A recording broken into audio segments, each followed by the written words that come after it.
Bismillahirrahmanirrahim. Assalamu alaikum viewers. Hope you all are well and good. Welcome to my channel Bio Exploration Hub. जैसा कि हमने first year bio book chapter number 1 start किया हुआ है और जैसा कि हम साइटोप्लाज्मिक ऑर्गेनेलीज पढ़ रहे हैं, so today we will discuss the two main important cytoplasmic organelles.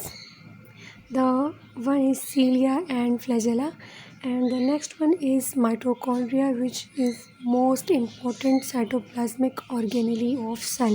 हम cilia और flagella की बात करें, cilia and flagella के बारे में अगर हम देखें, ठीक है, तो cilia क्या है and flagella क्या है. तो सबसे पहले तो अगर हम इसके फंक्शन की बात करें तो जो मोस्ट इम्पॉर्टेंट फंक्शन है इसका, वो ये दोनों सेल की मूवमेंट में हेल्प करते हैं. ठीक है, सेल की मूवमेंट में हेल्प करते हैं. सीलिया एंड फ्लैजेला जो है ये इंटरनली ये दोनों सेम होते हैं. जब साइंटिस्ट ने इसके स्ट्रक्चर को स्टडी नहीं किया था तो पहले उन्होंने इनको डिफरेंट नाम दिए थे, सीलिया को एंड फ्लैजेला को. ठीक है, तो अगर जनरली देखें तो cilia and flagella are same. कुछ सेल्स होते हैं जो जिनमें सीलिया प्रेजेंट होते हैं और कुछ सेल्स होते हैं जिनमें फ्लैजेला प्रेजेंट होते हैं. तो सीलिया की अगर हम बात करें तो ये मेनी होते हैं. ठीक है, ये नंबर्स में ज़्यादा होंगे. अगर हम किसी सेल में सीलिया प्रेजेंट है तो वो मेनी नंबर्स ऑफ सीलिया उसमें प्रेजेंट होंगी, और अगर फ्लैजेला को देखें तो वो 1 और मोर होंगे, 1 या 2 इस तरह से ये होंगे. अगर स्ट्रक्चर की बात करें तो सीलिया जो है वो शॉर्ट होते हैं लेंथ में और फ्लैजेला जो है वो लॉन्ग होते हैं. अगर फिज़िकली स्ट्रक्चर की बात करें तो सीलिया जो है हेयर लाइक स्ट्रक्चर इनका होता है, हेयर लाइक स्ट्रक्चर इनका होता है. और अगर फ्लैजेला की बात करें तो ये भी हेयर लाइक स्ट्रक्चर इनका होता है. अगर हम इसकी एग्ज़ाम्पल की बात करें, ठीक है, कि सीलिया में कौन से सेल्स हैं जो कि सीलिया को कंटेन करते हैं, तो पैरामीशियम कंटेन 1000 सीलिया. और अगर हम फ्लैजेला की बात करें तो इसके एग्ज़ाम्पल को अगर हम देखें तो ममेलियन स्पर्मेटोजोन कंटेन 2 फ्लैजेलम. ठीक है, तो यहाँ फ्लैजेला है तो इन सेल में बस फ्लैजेला ही प्रेजेंट होगा, और सीलिया है तो सीलिया ही प्रेजेंट होता है. बहुत कम ऐसा होगा कि ये दोनों एक सेल में प्रेजेंट हो. तो अगर फ्लैजेला होंगे तो जैसे हमने ये बात कर ली कि 1 और मोर होंगे, तो mammalian spermatozoon contain 2 flagellum and paramecium contain thousands of cilia. और अगर हम फंक्शन की बात करें तो बोथ शो सेम फंक्शन. कौन सा फंक्शन? मूवमेंट. दोनों ये सीलिया एंड फ्लैजेला मूवमेंट में हेल्प करते हैं. ठीक है,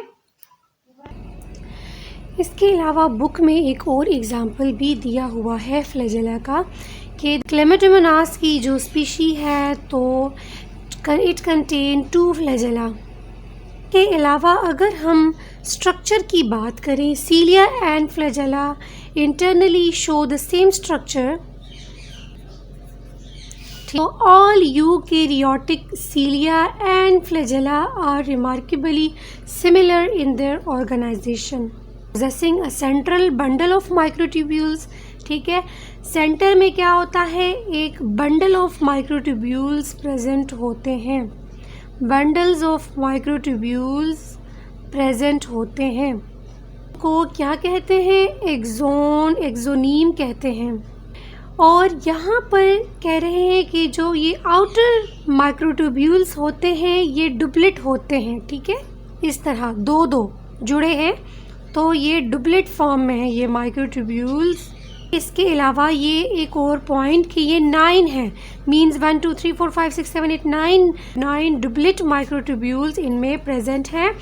सेंट्रल की बात करें तो सेंटर में ये जो है वो पेयर ऑफ सिंगलेट माइक्रोट्यूब्यूल्स है, मीन्स कि ये होंगे तो दो लेकिन पेयर फॉर्म में होंगे और ये अलग अलग होंगे, सिंगल फॉर्म में होंगे। सिंगलेट माइक्रोट्यूब्यूल्स हैं ये।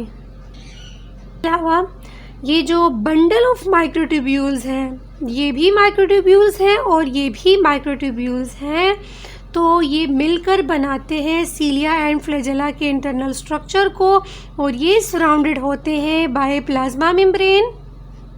ये जो माइक्रोट्यूब्यूल्स हैं जो आउटर साइड पे हैं और जो इनर साइड पे हैं ये मिलके बनाते हैं सीलिया एंड फ्लैजेला के स्ट्रक्चर को। फिर इसको हम कहते हैं ये मिलके ये पूरे स्ट्रक्चर को एक्सोनीम, ठीक है। तो सीलिया एंड फ्लैजेला की आपको समझ आई होगी। डिफरेंस में भी मैंने आपको मेन पॉइंट्स लिख लिए हैं और इसके स्ट्रक्चर को भी हमने पढ़ लिया है। अब नेक्स्ट आता है mitochondria, which is most important cytoplasmic organelle of a cell, ठीक है, mitochondria, and it is called powerhouse of the cell. It is called powerhouse of the cell because here ATP synthesized, ATPs बनते हैं। तो जो mitochondria है ये all eukaryotic cells में present होते हैं, ऑल यूकैरियोटिक सेल्स में प्रेजेंट होते हैं उनके साइटोप्लाज्म में। बट एक पॉइंट है कि जो हाईली स्पेशलाइज्ड सेल्स होते हैं, for example red blood cells, तो उनमें ये एब्सेंट होते हैं। इससे पहले जो माइटोकॉन्ड्रिया को देखा गया था, साइंटिस्ट ने देखा था, तो मसल सेल्स में इसको देखा था ग्रेन्यूल्स के फॉर्म में। और कब? इन 1850 में इसको फर्स्ट टाइम देखा गया था। वो कहते हैं power house of the cell. और इस स्ट्रक्चर को, माइटोकॉन्ड्रिया को स्टडी किया गया था अंडर इलेक्ट्रॉन माइक्रोस्कोप। माइटोकॉन्ड्रिया जो थे दिखने में ये कैसे थे जब इसको स्टडी किया गया था? मॉर्फोलॉजी में। Morphology means physical appearance of an structure. Morphology की बात करें तो ये दिखाई दे रहे थे, दिखने में ये थे वेसिकल्स, रोड्स और फिलामेंट्स। इसकी स्ट्रक्चर की अब हम अगर बात करें, माइटोकॉन्ड्रिया के स्ट्रक्चर की बात करें तो स्ट्रक्चर इनका कैसा है? It is bounded by two membrane. It is bounded by two membranes, ठीक है। Outer one is smooth. Outer वाला जो मेम्ब्रेन है वो स्मूथ है। और फिर कह रहे कि जो ये इनर मेम्ब्रेन है ये form infolding into the inner chamber called mitochondrial matrix. इस जो स्ट्रक्चर है ये माइटोकॉन्ड्रिया का, तो इसके अंदर माइटोकॉन्ड्रियल चैम्बर्स जिन्हें मैट्रिक्स कहते हैं वो प्रेजेंट है। तो जो ये इनर वाला मेम्ब्रेन है तो ये इनफोल्डिंग हुआ होता है इनर चैम्बर्स में, ठीक है। कैसे? ये अगर स्ट्रक्चर है इनर मेम्ब्रेन का तो ये इस तरह इनफोल्डेड हुए होते हैं into the mitochondrial chambers। तो अगर हम इसकी बात करें तो ये इनर मेम्ब्रेन जो होता है ये इनफोल्डिंग होता है into the inner chambers called matrix। और ये जो बीच बीच में जगह रह गई इसको, ये है रियल मैट्रिक्स। चैम्बर्स हैं ये माइटोकॉन्ड्रियल मैट्रिक्स, ठीक है। अब जो ये फोल्ड्स हुए हैं, दीज इनफोल्ड्स आर कॉल्ड क्रिस्टी। हम इनके सेल की मेम्ब्रेन की बात करें, जो ये टू मेम्ब्रेन्स बाउंडेड होते हैं माइटोकॉन्ड्रिया के से, तो ये केमिकली अगर हम इसको देखें तो ये सेम होते हैं सेल के मेम्ब्रेन के, और इनमें स्ट्रक्चर में राइबोसोम्स एंड डीएनए भी प्रेजेंट होते हैं। माइटोकॉन्ड्रिया के इनसाइड राइबोसोम्स एंड डीएनए, यहाँ इनके इनसाइड द माइटोकॉन्ड्रिया राइबोसोम्स भी प्रेजेंट होते हैं, माइटोकॉन्ड्रियल डीएनए भी प्रेजेंट होता है। माइटोकॉन्ड्रियल डीएनए भी प्रेजेंट होता है, माइटोकॉन्ड्रियल डीएनए भी प्रेजेंट है और राइबोसोम्स भी प्रेजेंट होते हैं इस स्ट्रक्चर में। तो सम टाइम ये क्या करते हैं, सम प्रोटीन्स भी यहाँ पर सिंथेसाइज्ड होते हैं, सम में proteins are synthesized in it, so it is a self replicating organelle भी इसको कहते हैं। सेल्फ रेप्लिकेटिंग मीन्स कि खुद की वो कॉपियाँ बनाते हैं, फर्दर उनमें उनकी डिवीज़न होती है। अगर हम इसके अब फंक्शन की बात आ रही है तो ये क्या कर रहे हैं, तो अगर हम फंक्शंस की बात करें तो ये जो है mitochondria is site for all reactions of aerobic respiration.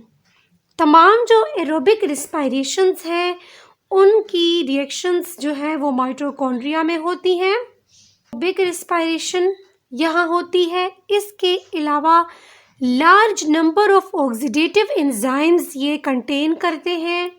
ये जो स्ट्रक्चर है it contain large number of oxidative enzymes.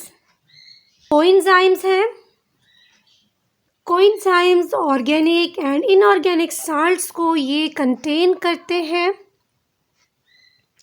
और जो कि ये वाइटल है ये तमाम एंजाइम्स फॉर एरोबिक रिस्पायरेशन।